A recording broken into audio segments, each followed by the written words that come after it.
बातमी मुंब्र्यातून मुंब्र्यामधल्या सम्राट नगरमध्ये दुर्घटना झाली आहे। सिमेंट मिक्सर सोसायटीच्या आवारामध्ये घुसला आणि यामध्ये एकाचा मृत्यू झालाय तर 7 चिमुकले गंभीर जखमी झालेले आहेत।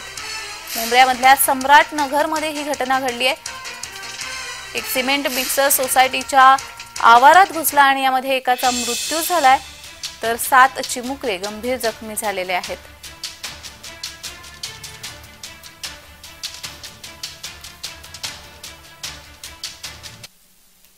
तर या दुर्घटनेनंतर जितेंद्र आव्हाड यांनी प्रतिक्रिया दिलेली आहे, पाहूयात। मला वाटतं की या अपघाताची जबाबदारी कोणाला तरी घ्यावी लागेल। महापालिकेच्या अधिकाऱ्यांना 10 वेळा सांगून की बाबा इथे सेफ्टी काहीतरी ठेवा, गाड्यांना रोखण्यासाठी काही तरतुदी करा, त्यांनी अजिबात लक्ष दिलं नाही। आणि त्यांनी पण आणि नगरसेविकेने पण म्हणजे या दोघींनी मिळून कंप्लेंट केली, त्यांना जागेवर दाखवलं तर इथे एक स्पीड ब्रेकर असायला हवा होता, सेफ्टी बॅरिकेडिंग करायला पाहिजे होतं, सेफ्टी वॉल हवी होती, काहीतरी जेणेकरून घसरणारा माणूस थांबेल।